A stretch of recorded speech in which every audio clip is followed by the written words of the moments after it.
하나님 말씀 함께 보도록 하겠습니다. 빌립보서 4장 10절로 13절까지 말씀입니다.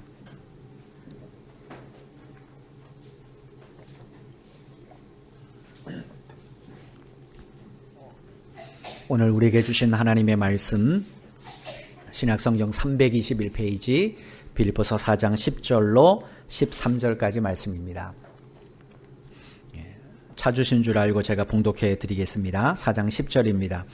내가 주 안에서 크게 기뻐함은 너희가 나를 생각하던 것이 이제 다시 싹이 남이니 너희가 또한 이를 위하여 생각은 하였으나 기회가 없었느니라.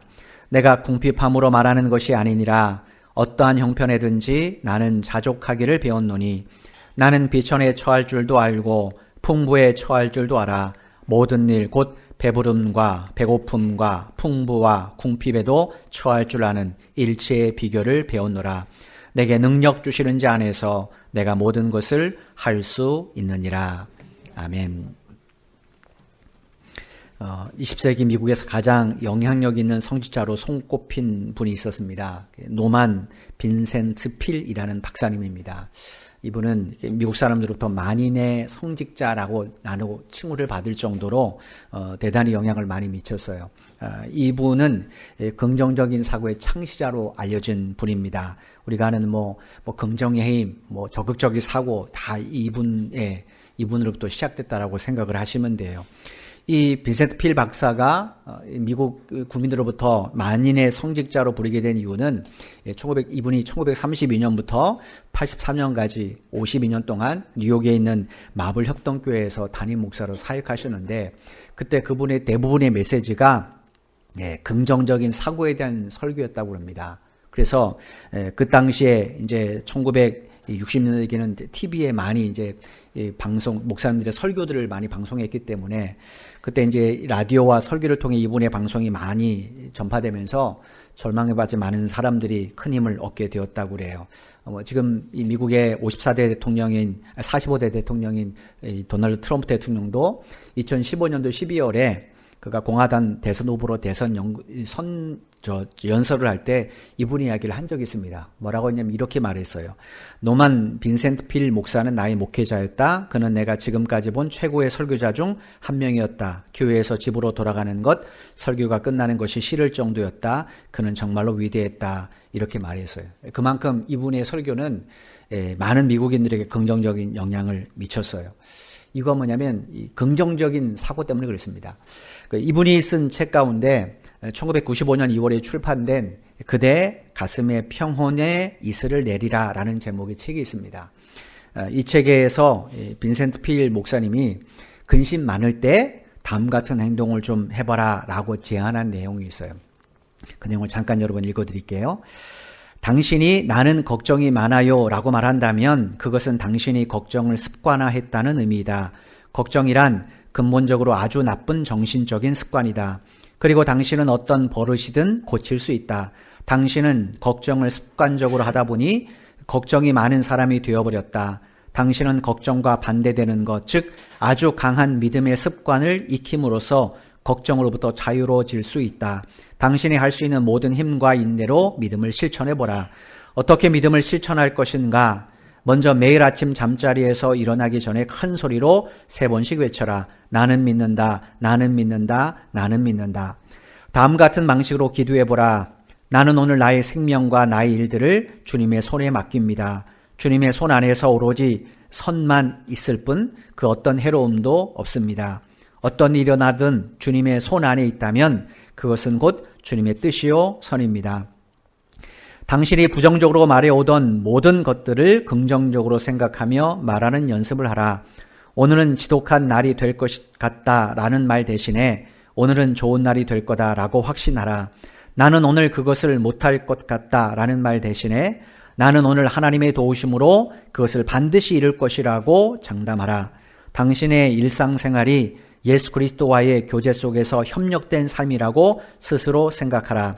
만일 그분이 실제로 당신과 나란히 걷고 있다면 두려워하거나 걱정할 일이 무엇이 있겠는가? 자, 이제 스스로 소리쳐보라. 주님은 나와 함께 계신다. 저는 당신과 함께 있나이다. 그리고는 말을 바꾸어서 주님은 지금도 나와 함께 계신다 라고 하라. 이 다짐을 매일 3번씩 반복하라.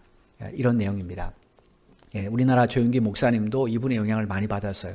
옛날에 기도원 가면 할 수 있다 해보자는 찬양을 굉장히 많이 있어요. 할 수 있다 해보자. 다 여기서 나온 이야기입니다. 조앤 오스틀 목사님의 긍정의 힘도 마찬가지예요. 근데 이분의 책을 가만히 읽어보면 내용의 핵심은 다른 데 있지 않습니다. 긍정적 사고를 가지라는 것 아니에요. 만사에 긍정적으로 생각하고 적극적으로 행동하라 이 말이 아니라 이분이 하고 싶은 진짜 말이 뭐였냐면 주님의 동행입니다. 예수님이 지금 당신과 나란히 걷고 있다는 사실을 믿으라는 것. 즉 주님을 의식하며 살라는 거죠. 사도 바울이 오늘 본문 13절에서 내게 능력 주신 자 안에서 내가 모든 것을 할 수 있다라고 확신한 이유가 바로 여기 있습니다. 그는 주님의 동행을 조금도 의심하지 않았어요. 그는 늘 주님이 자신과 함께 있음을 믿었습니다. 여러분, 주님의 동행에 대한 이 믿음이 빠지게 되면 이 오늘 본문의 13절 말씀은 그냥 인간의 긍정적인 사고를 가리키는 내용일 수밖에 없습니다. 내가 아무리 긍정적인 사고를 갖고 있고 적극적으로 행동을 해도 거기에 주님이 빠지 않으면 그건 자칫 인간이 쌓아올리는 바벨탑이 될 가능성이 높습니다. 바벨탑이 어떻게 되었습니까? 결국 무너지게 됐죠. 창세기 11장에 보면 하나님의 홍수 심판 후에 이제 노아와 그의 세 가족들이 구원을 받게 됐습니다. 그리고 이제 노아의 세 자손들이 각각 흩어져서 이제 계속 후손들이 살게 됩니다. 그러다가 갑자기 어느 날 이들이 시날 평지에 모여요. 그리고 모여서 뭘 의논하는가? 야, 우리 바벨탑 쌓자, 이런 논의를 하기 시작합니다. 그것도 뭐 10층, 20층 그 정도의 높이가 아닙니다. 하늘까지 닿을 수 있는 바벨탑을 쌓자, 이렇게 그들이 이야기를 해요. 노아의 후손들이 왜 이런 생각을 했는가? 동기가 참 무섭습니다. 그게 뭐냐면 그들이 벽돌과 역청을 발견했어요. 말하자면 과학적 해고 혹은 건축 기술의 한 단계 훨씬 나은 기술을 발견하게 된 겁니다. 창세기 11장 1절로 4절을 보면 그 내용이 이렇게 기록이 되어 있어요. 창세기 11장 1절로 4절 말씀입니다. 온 땅의 언어가 하나요 말이 하나였더라. 이에 그들이 동방으로 옮기다가 시날 평지를 만나 거기 거류하며 서로 말하되 자 벽돌을 만들어 견고히 굽자 하고 이에 벽돌로 돌을 대신하며 역청으로 진흙을 대신하고 또 말하되 자 성읍과 탑을 건설하여 그 탑 꼭대기를 하늘에 닿게 하여 우리 이름을 내고 온 지면에 흩어짐을 면하자 하였더니 여러분 3절에 벽돌로 돌을 대신했다. 이게 무슨 말이겠습니까? 이 전까지는 사람들이 집을 지을 때 돌을 사용했다라는 거예요. 돌도 이렇게 지금처럼 정사각형으로 만들기 어려웠으니까 아마 이렇게 돌을 이 모양 저 모양 짜맞추는 돌들을 구해서 아마 집을 졌던 것 같아요. 그리고 그 틈새를 뭘로 막거는가? 진흙으로 메꾸기 시작했다라는 겁니다. 진흙으로 메꾸면 이 진흙이 마르게 되면 이게 접착적화를 하지 않습니까? 그래서 집들을 아마 했던 것 같아요. 그런 집이니까 높이 쌓아 올릴 수 없죠. 그리고 이제 비가 많이 내리거나 아니면 바람이 강하게 불게 되면 집이 견고하지 않기 때문에 무너지거나 아니면 문제가 생길 수밖에 없습니다. 그러다가 사람들이 뭘 발견하게 되는가? 여기 보니까 드디어 굽는 벽돌을 발견하게 됐다는 거예요. 아마 이렇게 돌들로 집을 졌다가 이제 나중에는 진흙이 만지기 좋으니까 아마 진흙으로 벽돌 모양을 만들었겠죠. 그리고 그걸 말려서 사용했을 겁니다. 그러다가 집에 불이 나서 불 난 다음에 집을 보니까 이 벽돌이 어떻게 되었어요? 견고해질 수밖에 없는 거죠. 그래서 이 후손들이 벽돌을 진흙으로 만들어서 그걸 구워서 사용하는 방법을 드디어 발견하게 됐다는 거예요. 그러니 여러분 그 벽돌이 얼마나 견고합니까? 더군다나 진흙으로 만들면 얼마든지 모양을 만들 수 있잖아요. 그리고 또 뭘 발견했습니까? 역청을 발견하게 됐습니다. 역청은 중동지방은 석유가 많이 나잖아요. 거기 나오는 이 아스팔트, 그러니까 석유 찌꺼기를 말합니다. 지금 우리가 사용하는 것은 다 정제한 다음에 사용하잖아요. 그렇지 않고 석유의 원 찌꺼기를 말합니다. 여러분 도로에서 아스팔트 까는 것 다 여러분 보셨을 거예요. 냄새가 참 기가 막히죠. 그런데 그 아스팔트를 깐 다음에 한 서너 시간 있다 거기를 밟으면 어떻게 됩니까? 찐덕찐덕해요. 그만큼 접착력이 강합니다. 그러니까 이 사람들이 진흙으로 돌과 돌 사이에 메꿨던 그것을 이게 끈적끈적하니까 이걸로 한번 구운 벽돌과 벽돌 사이를 메꿔봤다라는 거예요. 그런데 접착력이 너무 강한 거예요. 정말로 이것은 그들 입장에서는 건축 기술의 놀라운 발견입니다. 더군다나 과학적 쾌거이기도 하죠. 왜냐, 그걸 끓여야 되니까. 역청이 그냥 되지 않잖아요. 역청을 끓여야지 그게 내 마음대로 액체로 사용할 수 있으니까. 그걸 발견했습니다. 발견하고서 그들이 제일 먼저 한 행동이 뭔가? 바로 하늘에 닿을 수 있는 정도의 높은 탑을 쌓자라는 거예요. 여러분 생각해 보십시오. 불에 구운 벽돌을 하나 발견했어요. 발명했어요. 그 다음에 벽돌과 벽돌 사이에 역청을 내서 든든하게 했습니다. 자, 그걸로 아무리 높은 탑을 쌓아도 몇 미터 쌓겠습니까? 그죠? 집 지려면 견고해야 되잖아요. 그걸로 견고한 집을 쌓는다고 해도 그 당시에 노아의 후손들이 얼마나 높은 탑을 쌓겠습니까? 근데 그들은 뭐라고 지금 말합니까? 하늘에 닿을 정도의 탑을 쌓을 수 있다라고 호언장담을 해요. 일부만 그렇게 생각하는 게 아니에요. 모든 노아의 후손들이 다 여기에 대해서 긍정적인 사고를 가졌어요. 야, 이거 할 수 있어. 할 수 있어. 충분히 할 수 있어. 누구도 여기에다가 문제를 거론하지 않았다는 거예요. 그러면 노아의 후손들은 왜 갑자기 하늘에 닿는 이런 탑을 쌓으려고 했는가? 4절에 보시면 두 가지 이유가 있어요. 하나는 우림을 내자는 것이고 하나는 온 지면에 흩어짐을 내자는 거예요. 여러분, 이들에게 가장 큰 아픔이 뭡니까? 노아의 홍수 사건이에요. 그죠? 홍수 사건 때문에 사람들이 인류가 다 죽었단 말이에요. 가족들 외에. 분명히 하나님이 다시 물로 심판하지 않겠다고 말했지만 이들은 믿지 못하는 겁니다. 그래서 홍수집안에 살아남으려면 세상에 있는 가장 높은 산보다 더 높은 탑을 쌓아서 그 위로 올라가면 되잖아요. 그죠? 하나님께서 노아 홍수 시대 때 세상에서 가장 높은 산보다 훨씬 더 높게 물이 차게 하셨으니까 그것보다 더 높은 탑을 쌓으면 그러면 홍수가 나도 버틸 수 있잖아요. 그리고 나서 또 한 가지 목적이 뭡니까? 자기 이름을 내자는 거예요. 여러분, 이 히브리 성경 그대로 직역하면 우리 자신들을 위하여 이름을 새기자는 거예요. 어디에다가요? 벽돌에다가. 그러니까 벽돌을 구울 때 진흙으로 벽돌을 만들고 거기다가 자기 이름 새기고 그걸 군 다음에 탑을 쌓아놓으면 후손들이 다 뭐라고 말했습니까? 이 사람들이 우리 인류를 구원했다라고 말하지 않겠어요? 그죠? 이게 바로 그들의 생각인 거예요. 여러분, 사람들은요 보편적으로 자기 이름 새기기 참 좋아합니다. 여러분 관광지 명소 가보면 다 뭔가 나무에다가 돌에다가 자기 이름 새긴 거 많이 봤잖아요. 몇 해 전에 이탈리아 아주 유명한 문화재에 우리나라 사람 이름이 버젓이 있어서 얼마나 큰 망신을 당했으면 국제적으로. 중국 사람들도 이런 망신 많이 당하지만 이유가 뭔가? 사람들은요 자기의 시간, 자기 물질, 자기 재능, 자기 수고가 거기 담겨져 있다는 것을 알리고 싶어 해요. 그래서 빌딩 지으면 반드시 자기 이름 거기다 머릿돌을 새기고 그러잖아요. 이게 사람들의 본능이에요. 여러분 창세기 11장의 사람도 마찬가지예요. 이 홍수, 다시 하나님의 홍수 심판에도 우리가 구원받을 수 있기를 우리가 만들었다라는 사실을 모든 후손들에게, 앞으로 태어날 후손들에게 알리자라는 거예요. 그런데 창세기 11장의 이 바벨탑 사건을 가만 읽어보시면 그 많은 사람 가운데 이름이 기록된 사람은 한 사람도 없습니다. 그 뒤에 이제 하나님이 셋의 족보를 기록하기 위해서 셋의 가족 후손들의 이름은 기록됐지만 바벨탑을 짓는데 참여한 사람들의 이름은 성경에 한 사람도 남아있지 않아요. 이거 뭡니까? 그들은 자기들의 이름을 내려고 했을 뿐 하나님의 이름과는 상관없는 삶을 살았기 때문에 그래요. 즉 그들은 하나님과 동행하지 않았어요. 그런데 성경에는 기록된 사람들이 참 많이 있습니다. 노아의 이름도 기록되어 있고 아브라함, 그 다음에 그의 아들 이삭, 야곱, 요셉, 뒤로 넘어가면은 모세, 여호수아, 룻, 다윗, 솔로몬, 그 다음에 말라기 같은 예레미야 같은 선지자들 이름 쭉 나옵니다. 여러분 이 사람들 이름은 왜 여기 기록되어 있을까요? 성경에 보면 이스라엘 멸망시켰던 아수르 제국, 바벨론 제국 이런 것은 그 당시에 근동적으로 호령했던 대제국입니다.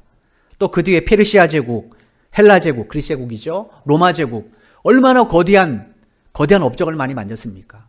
그런데 성경에 그런 위대한 업적을 남긴 사람들의 이름은 없습니다. 단 왕의 칭호, 애굽왕 같은 경우는 바로라는 왕의 칭호, 로마 왕 같은 경우는, 로마 황제 같은 경우는 가이사라는 황제 칭호. 그것만 있을 뿐입니다. 혹 가끔 이름이 있어도 그건 악인의 대표적인 이름이지 하나님의 선한 이름으로 남아있지 않아요. 성경에 기록된 데는 이름과 기록되지 않은 이 세상에 많은 업적을 나눈 사람들 이름이 왜 다르게 이렇게 나타나는 겁니까? 성경에 기록된 사람들은 다 자기들의 이름을 내세우기 살지 않았기 때문에 그래요. 그들은 오직 하나님의 이름을 내세우기 위해서 겸손하게 수고하고 헌신한 사람이에요. 아브라함이 자기 이름을 나타냈습니까? 이삭이 자기 이름을 나타냈습니까? 야곱, 요셉, 다윗, 성경에 기록된 모든 사람 보십시오. 그들은 자기 이름을 나타내지 않았어요. 이건 뭡니까? 하나님이 자기와 함께 하심을 알았기 때문에. 하나님이 함께 하지 않으면 아브라함은 절대로 믿음의 조상이 될 수 없습니다. 이삭도 야곱도 요셉도 다윗도 그 어떤 인물도 하나님이 함께 하지 않았다면 그들은 성경의 위대한 일을 행할 수 없습니다. 그들은 그걸 알았기 때문에 하나님의 이름을 위해 살았던 거예요. 여러분, 이것이 바로 그리스도인의 삶입니다. 예수 믿는 그리스도인들은 자기의 이름을 남기기 위해 사는 사람들이 아니에요. 우리는 반대로 하나님의 이름을 남기기 위해 사는 사람입니다. 그러면 어떻게 됩니까? 내 이름을 삭제해야 되겠죠.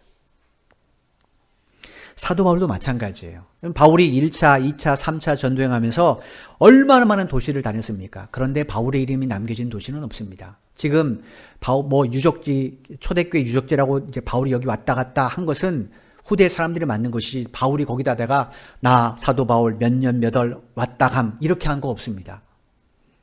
바울이 자기를 위하여 집을 만들거나 그런 적이 없어요. 바울은 철저하게 자기의 모든 행적을 다 삭제해버렸습니다. 다만 거기에 뭐만 있습니까? 하나님의 역사만 있습니다. 이유가 뭐예요? 그는 주를 위해 살았기 때문에 그렇습니다. 그래서 그가 받는 모든 땅에는 하나님의 생명 역사가 나타나게 된 겁니다. 2020년도 올 한 해 여러분의 가정의 일터에 이런 하나님의 생명 역사가 나타나길 원하신다면 여러분 지금부터라도 여러분들도 예수 그리스도만을 여러분의 인생의 푯대로 삼으셔야 돼요. 하나님과 동행하는 것을 여러분의 삶의 목적으로 삼아야 됩니다. 그러면 오늘 보면 13절 말씀이 진리임을 하나님이 여러분 삶 속에 반드시 증명해 보일 겁니다. 오늘 보면 13절 말씀을 보십시오.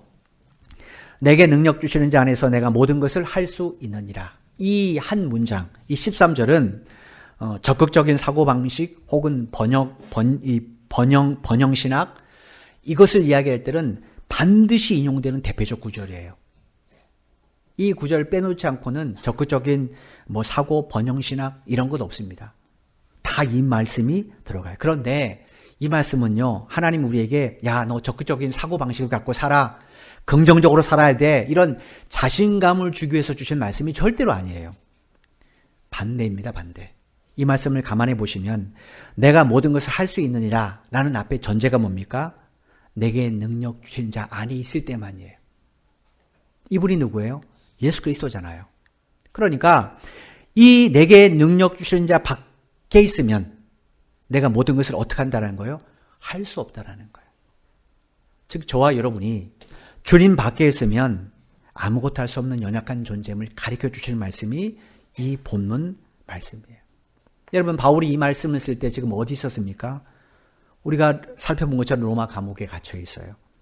이 감옥에서 바울이 2년 좀 넘게 구금 생활을 했습니다. 그때 쓴 것이 옥중서신, 에베소, 그다음에 빌립보서, 그다음에 골로새서, 빌레몬서라고 말씀을 드렸어요.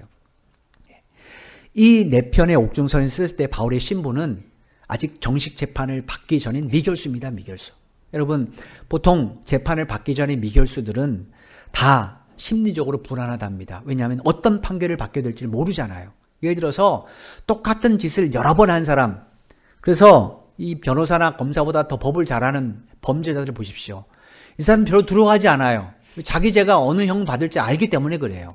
그런데 처음 재판에 회부된 사람 같은 건 어떻습니까? 두렵죠. 왜냐? 어떤 판결을 받게 될지 모르잖아요. 그래서 되게 예민하답니다.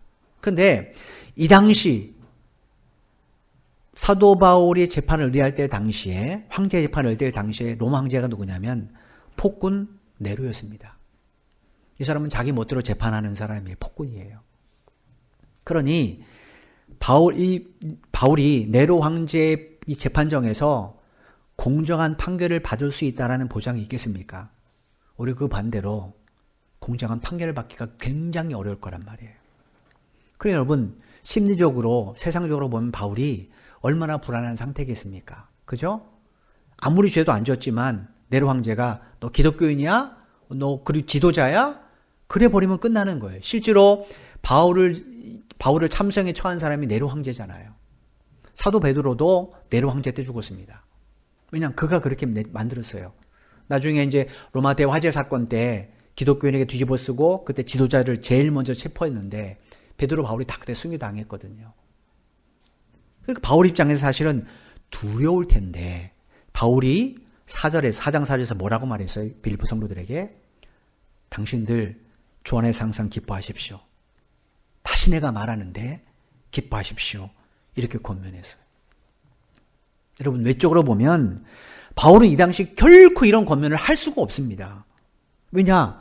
감옥 안에는 단지 먹을 것 마실 것만 부족한 것 아니잖아요. 그죠? 기본적인 권리, 기본적인 최소한의 자유까지도 다 박탈됐단 말이에요. 자기가 하고 싶은 것 할 수 있는 게 아무것도 없어요. 근데도 바울이 성도들에게 뭐라고 말해요? 항상 기뻐하라는 거예요. 그가 어떻게 이런 권면을 내릴 수 있었는가? 그건 그가 적극적인 사고자였기 때문이 아닙니다. 바울은 항상 주님이 나와 함께 계심을 실제로 믿었어요. 바울은 이걸 굉장히 중요하게 생각했습니다. 그래서 신약 성경 가운데 13편이 바울이 쓴 서신서입니다. 이 13편 가운데 주 안에서, 그리스도 안에서라는 이 표현이 굉장히 많은데 무려 164회나 바울이 표현했어요. 그러니까 편지 쓸 때마다 주 안에서, 그리스도 안에서 이 이야기를 굉장히 많이 썼습니다. 특별히 그 중에서도 바울이 감옥에 썼던 옥중 서신 가운데 에베소서에만 무려 30회가 기록되어 있습니다. 에베소 6장밖에 안 되잖아요. 근데 거기서 30번 이상 주 안에서, 그리스도 안에서 이걸 계속해서 표현했다는 거예요. 이건 뭡니까? 바울은 이 사실을 진짜 믿었기 때문에 그렇습니다. 그래서 바울이 오늘 본문의 13절에 내게 능력 주신 자 안에서 쭉 주님이 나와 함께 하시면 나 모든 것 할 수 있어 이렇게 고백하는 거예요. 그러면서 우리가 지난 시간에 본 것처럼 11절 12절에 뭐라고 말했어요? 어떤 형편이든지 자족했다라는 거예요. 뭘 할 수 있었다라는 거예요? 어떤 형편에도 내가 자족하는 것을 배울 수 있었다는 이야기예요. 그러니까 이거는 내가 어떤 목표를 정하고 주여 주여 믿습니다 믿습니다 그래서 된다는 이야기가 아니에요. 내가 주 안에 있으면 어떤 형편이든지 내가 믿음을 지키며 그 문제를 해결해 나갈 수 있다는 이야기예요. 여러분 지난 시간에 말씀드린 것처럼 11절에 우리말로 자족이라는 이 단어는 이 헬라어 단어는 그 당시 스토아 철학자들이 자주 사용하는 단어라고 말씀드렸어요. 스토아 철학자들이 주장하는 자족이 뭔가? 자신의 욕구를 스스로 제거함으로 얻게 되는 자족이에요. 예를 들어서 뭐 내가 사업이 망했어. 그래도 괜찮아. 그건 내 마음이 참 평안이죠. 그죠? 그런 자족을 말해요. 요즘 말로 말하면, 요즘 젊은이들 말로 말하면 멘탈이 굉장히 강한 겁니다. 스스로 멘탈을 강화시키는 것. 이게 스토아 철학자들이 말하는 자족이에요. 근데 바울이 말하는 자족은 이런 자족이 아니에요. 스토아 철학자들이 만드는 자족은 누가 만들어내야 돼요? 내 스스로 만들어내야 돼요. 그죠? 사람이 뭐라고 말하든 나 괜찮아. 내 스스로 만들어내야 돼요. 근데 바울이 말하는 자족은 내가 스스로 만드는 자족이 아니에요. 주님께서 만들어주시는 자족을 말합니다. 이 자족을 누리려면 어떻게 되는가? 주님 안에 있어야 됩니다. 주님 안에 머물러야 이 자족을 누릴 수 있어요. 우리 일부 예배 때 학생들은 말했지만 예를 들어서 요즘 TV에서 집밥이 좋다는 얘기 많이 하잖아요. 나 엄마가 해주는 뭐 맛있는 반찬 먹고 싶어. 그럼 이 사람은 어디 가야 됩니까? 부모님 있는 데 가야 되잖아요. 그죠? 이 사람이 외국에 가면서 나 먹고 싶어 아무나 그래도 먹을 수 있습니까? 먹을 수 없죠.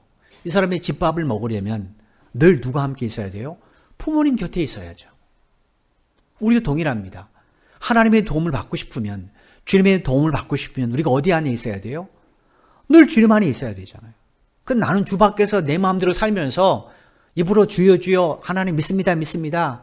그건 긍정적인 사고를 갖는데 도움은 줍니다. 그런데 그건 나중에 무너질 바벨탑이 될 가능성이 매우 높습니다. 왜냐? 그건 하나님이 만들어주신 것이 아니기 때문에 그래요. 바울이 바로 그 이야기를 하는 겁니다. 지금 힘들고 어렵다고 해서 주님 떠나서 그저 내 가정을 지키기 위해서 내 사업을 지키기 위해서 주님 떠나서 내 마음대로 살아가면 그러면 아무것도 못한다는 거예요. 그런데 힘들고 어려워도 주님 안에 거하면 뭐 할 수 있다고요? 내가 모든 것을 할 수 있다라는 거예요. 왜냐? 주께서 나를 도와주시기 때문에. 따라서 여러분 이 말씀을 내가 아무리 암송해도 내가 주 안에 머물지 않으면 이건 자기 암시밖에 되지 않습니다. 그런데 내가 이 말씀을 좀 토시가 틀려도 실주로 믿으면 그리고 그 안에 거하면 그 사람은 올 한 해도 어떤 어려움이 있어도 반드시 극복해 나가게 될 것입니다. 여러분 이것이 하나님의 역사예요. 흔히 그리스도인들이 착각하는 게 있습니다. 그게 뭔가? 내가 커져야 하나님도 커진다고 생각하는 거예요. 내가 성공해야 하나님이 더 높여지고 내가 꿈을 이루어야 하나님이 더 높여진다고 생각하는 겁니다. 그런데 여러분 그건 정말 어리석은 생각이에요. 왜냐? 하나님은 언제나 거기에요. 이런 바닷물에 내가 바닷물에다가 물 한 그릇 더 펀다고 해서 바닷물이 차이가 있습니까? 전혀 차이가 있지 않습니다. 하나님은요, 내가 높여야, 내가 성공하고 내가 높은 자리를 앉아야 많은 사람이 칭송을 받아야 높여지는 분이 아닙니다. 그건 번영신학이에요. 진짜 하나님을 높이려면 내가 낮아져야 돼요. 제가 학생 때 이런 비유를 했어요. 여러분, 바다에 섬이 있잖아요, 섬. 그죠? 섬이 있습니다. 섬이 있는데 그 섬이 더 높아지면 어떻게 됩니까? 바닷물이 줄어들면 그 섬이 더 높아져요. 근데 바닷물이 높아지면 어떻게 됩니까? 그 섬이 더 낮아지게 되죠. 동일한 원리입니다. 내가 높아지면 하나님의 영광을 가립니다. 그런데 내가 낮아지면 하나님의 영광이 더 나타나요. 이게 성경의 원리입니다. 내가 아무리 공부를 많이 하고 내가 아무리 좋은 직장을 다녀도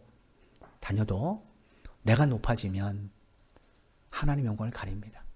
근데 비록 내가 다른 사람이 보기에는 그렇게 많이 번 것 같지 않아도 다른 사람이 보기에는 그냥 그렇게 풍부하게 사는 것 같지 않아도 내가 주님 안에 거하면 하나님의 영광 받으십니다. 이 사실을 누가 가르쳐줬는가? 세례 요한이 가르쳐줬어요. 요한복음 3장에 보면 3장 22절 이하에 보면 그 당시 예수님의 인기가 유대 사회에서 세례 요한보다 앞질기 시작을 한 때가 있었습니다. 예수님이 등장하기 전까지는 세례 요한의 인기가 최고였어요. 세례 요한이 요단강에서 세례 베풀면 바리새인들 제장까지도 와서 막 세례를 받았어요. 근데 예수님이 딱 등장하고 나서 예수님은 실제로 기적을 많이 행하셨잖아요. 세례 요한은 뭐 죽은 사람 살리고 이런 건 안 했으니까. 예수님 오셔서 병자들 고쳐주시고 귀신 들린 자는 쫓아주시고 그 다음에 오병이어 기적 행하시고 하니까 예수님 인기가 점점 올라가는 거예요. 그 즈음에 세례 요한의 제자들이 와서 자기 스승인 세례 요한에게 한탄한 내용이 있습니다. 요한복음 3장 25절 26절에 보면 이렇게 기록이 되어 있어요. 이에 요한의 제자 중에서 한 유대인과 더불어 정결 예식에 대하여 변론이 되었더니 그들이 요한에게 가서 이르되 랍비여 선생님과 함께 요단강 저편에 있던 이 곧 선생님이 증언하시던 이가 세례를 베풀매 사람이 다 그에게로 가더이다. 어느 날 세례 요한의 제자하고 한 제자 사이에 정결 예식에 관해서 논쟁이 벌어졌다는 이야기예요. 이 정결 예식이 뭐냐면 손을 씻는 의식입니다. 유대인들은 장로 유전에 따라서 음식을 먹기 전에 또 밖에 외출하고 나서는 반드시 손을 씻어야 됩니다. 안 씻으면 밤새도록 손에서 악마가 놀다가 손 씻지 않고 음식을 먹으면 그 악마가 입안에 들어온다라는 거예요. 세균이 가지 무슨 악마가 들어갑니까? 그렇게 가르쳤어요. 외출을 다르면서 이방인들의 지역을 돌아다닐 수도 있잖아요. 그럼 부정이 타기 때문에 그러면 집에 돌아와서 그 상태로 씻지 않고 먹고 자면 나도 부정하게 된다는 이게 유대인들의 가르침이에요. 그러니까 얼마나 비상식적인 이야기입니까? 근데 세례 요한은 그렇게 가르치지 않았거든요. 야, 몸보다 너희 마음이 더 중요하다라고 가르쳤거든요. 그러니까 아마 유대인하고 세례 요한의 제자가 이제 논쟁이 붙은 것 같아요. 야, 물론 손 씻는 것도 참 중요하지. 그런데 정말로 우리가 정말로 정결해야 되는 것은 우리 마음이야. 이렇게 막 논쟁이 붙었겠죠. 그러다가 세례 요한의 제자의 말에 아마 유대인이 좀 빈정이 상했던 것 같아요. 그래서 한마디를 했습니다. 뭐라고 했냐면, 야, 봐라. 너희 선생보다 예수가 더 인기가 많아. 저기 봐. 사람들 지금 세례 받으러 가지. 누구한테 가냐. 저기 강건에 있는 예수에게 가지 않느냐. 라고 자존심을 쓱 건드린 겁니다. 그러니 얼마나 이게 좀 자존심이 상했겠습니까? 그래서 쫄쫄쫄 와서 자기 스승에게 한 말이 바로 26절 말씀이에요. 라비어. 그 당시 이제 스승을 이렇게 불렀으니까 라비어. 선생님과 함께 요단강 저편에 있던 이 곧 예수를 말합니다. 선생님이 증언하시던 그이가 세례를 베푸니까 사람이 다 그대로 갑니다. 라고 말했어요. 여러분, 세례 요한의 제자가 왜 자기 스승에게 이 말을 했을까요? 그건 자기가 생각하기에 자기 스승이 예수님보다 더 낫다고 생각하기 때문에 그래요. 근데 실제로 외적인 배경으로 보면 세례 요한이 훨씬 더 낫습니다. 왜냐? 예수님은 가난한 목수 요셉의 아들이니까 목수 출신이에요. 집안 배경이. 그런데 세례 요한의 아버지는 제사장 사가랴란 말이에요. 그러니까 제사장 가문의 출신이에요. 그 당시 제사장은 유대 사회에서 존경과 예우를 받는 가문입니다. 함부로 제사장 못 되거든요. 그러니까 출신 배경만 봐도 예수님이 훨씬 더 훌륭한 가문의 집안 사람이에요. 또 경건생활 보십시오. 세례 요한은요, 성경에 보면 예수님이 공생을 하시기 전에 마가복음 1장에 보면 이미 오래전부터 광야에서 이 낙타 털옷 입고 가죽띠 띠고 석청과 메뚜기 먹으면서 경건생활을 오래 했단 말이에요. 그런데 예수님의 경건생활은 딱 40일 금식하시고 밖에 없어요. 공식적으로. 그러니 우리 말하면 신앙의 깊이, 연륜으로 봤을 때 누가 더 뛰어납니까? 자기 스승이 뛰어나죠. 더 큰 차이가 뭡니까? 예수님은 세례 요한에게 세례를 받으셨어요. 그러니까 이 제자 입장에서 볼 때 누가 더 나아요? 예수님이 훨씬 더 낫죠. 근데 이 인간들이 예수가 등장하기 전까지는 우리 스승 앞에서 세례받던 이 인간들이 예수가 저 강 건너편에서 세례 주니까 다 어디 갔다는 거예요? 저쪽 갔다는 거예요. 우리로 말하면 본점에 와서 뭐 음식 먹던 사람이 1호점 탁 냈다니까 거기 가서 밥을 먹는 것 똑같은 이야기예요. 세례 요한이 원주잖아요. 사실은 세례는 복음서에 보면 물론 그 이전에도 세례 형식이 있긴 했지만 성경으로 봤을 때는 성경에서 기록된 세례 원조는 세례 요한입니다. 세례 요한이 세례를 베푸기 시작을 했어요. 근데 교화세례 보면 그 이전에도 그런 형식이 있었습니다. SNF라고 아주 우리가 말하는 보수 중에 보수인 신앙생활을 하는 사람들이 있었습니다. 그들이 이제 자기들의 단체에 가입할 때 이 세례를 요구하기도 했다는 기록이 있어요. 아무튼 제자 입장에서 볼 때는 사람들이 원조를 버리는 거예요. 그죠? 그리고 복사품에 가서 세례를 받는 거예요. 자기가 볼 때는. 더군다나 이 사람들이 어떤 사람입니까? 누가복음에 보면 예수님이 공생하기 전까지 사람들이 세례 요한을 뭐라고 말했는가? 저가 혹시 하나님이 말씀하신 메시아냐? 라고 할 정도로 사람들이 정말로 저가 메시아일지도 모른다라고 말할 정도의 존경을 받은 사람이 세례 요한입니다. 그런데 그렇게 자기 스승을 칭송했던 사람들이 갑자기 버리고 다 누구에게 갔어요? 예수님께 갔어요. 그러면 얼마나 속이 상하겠습니까? 그런데 세례 요한이 제자들에게 이렇게 말을 해줬어요. 요한복음 3장 30절 말씀입니다. 그는 흥하여 하겠고 나는 쇠하여 하리라 하니라. 세례 요한은 내가 흥해야 예수님도 흥하다라고 말하지 않았어요. 뭐라고 말했습니까? 반대로 내가 쇠해야 예수님이 흥할 수 있다는 거예요. 세례 요한도 인간이잖아요. 그죠? 인기가 막 올랐던 사람이 하루아침에 인기가 바닥으로 추락하면 그 사람 대부분 우울증 걸리지 않습니까? 연예인들을 보십시오. 한참 인기 받다가 갑자기 대중에 사라지게 되면 그 사람의 삶이 참 힘들게 살아가는 것 얼마나 많이 봅니까? 세례 요한은 유대 사회에서 모든 사람, 심지어 종교 지도자들도 벌벌 떨던 함부로 대하지 못했던 사람이에요. 근데 사람들이 언제 세례 요한을 내가 따라다니는가라고 말할 정도로 변심을 했어요. 근데 세례요한은 뭐라고 말합니까? 그게 맞다라는 거예요. 이유가 뭡니까? 사람들이 자기에게 집중하지 않고 주님에게 집중하기를 바랐기 때문에 그랬습니다. 그래서 세례요한이 자기를 버리고 예수님을 쫓는 것을 더 기뻐했던 거예요. 여러분, 그런 세례요한의 삶을 예수님께서 마태복음 11장 11절에서 이렇게 칭송해 주셨습니다. 마태복음 11장 11절입니다. 여자가 낳은 자 중에 세례요한보다 큰 이가 일어남이 없도다. 우리가 보기에는 노아 얼마나 위대합니까? 아브라함 얼마나 위대합니까? 에녹 얼마나 위대합니까? 요셉 얼마나 위대합니까? 다윗 얼마나 위대합니까? 솔로몬 얼마나 위대합니까? 근데 주님 뭐라고 말씀하셨어요? 다 세례요한 밑이라는 거예요. 세례요한이 자기를 낮췄더니 주님이 어떻게 하셨어요? 그를 높여 주셨다는 겁니다. 이게 성경의 가르침이에요. 그럼 여러분 올 한 해 하나님이 높여주시는 삶을 사시려면 어떻게 하시면 됩니까? 여러분이 주님 앞에서 쇠해야 됩니다. 여러분의 생각, 여러분의 감정, 여러분의 자존심이 주님 앞에 쇠해야 됩니다. 내가 누군 줄 알아? 이게 아니라 나를 완전히 낮춰야 돼요. 그러면 주께서 여러분을 높여주실 겁니다. 내게 능력 주시는 자 안에서 내가 모든 것을 할 수 있다라는 이 말씀이 여러분 삶 가운데 그대로 이루어지도록 역사해 주실 겁니다. 왜냐? 이건 진리이기 때문에. 그때 우리는 비로소 어떤 형편에든지 자족함을 배우게 될 것이고 어떤 일에 처하든지 일체의 비결을 배워서 올 한 해도 넉넉하게 승리하게 될 것입니다. 올 한 해 여러분의 삶이 이런 말씀의 증거들이 있는 삶이 되기를 주님의 이름으로 축원을 드립니다. 여러분 신앙생활이 아무리 오래 살아도 형식에 머물면 그 사람은 그냥 초신자일 뿐입니다. 신앙의 연수가 더할수록 신앙의 깊이가 깊어져야 그것이 하나님 앞에 더 나은 신앙입니다. 여러분이 스스로 주님을 만나셔야 돼요. 제가 새벽 예배 때 성경을 읽는 것, 스스로 성경을 읽고 그 안에서 주님을 만나기를 원해서입니다. 금요일 날 스스로 여러분이 기도하셔서 스스로 주님을 만나셔야 돼요.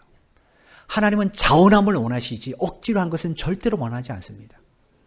우리 신앙이 자원함으로 나가는 것. 이것이 바로 내게 능력 주신 자 안에서 모든 것을 할 수 있는 비결입니다. 올 한 해 여러분이 자원하는 신앙을 가지십시오. 억지로 하는 것이 아니라 예배도 기쁨으로 자원하시고 기도 생활도 기쁨으로 자원하시고 그리고 교회 일에도 기쁨으로 자원하신다면 하나님께서 올 한 해 이 빌립보서 4장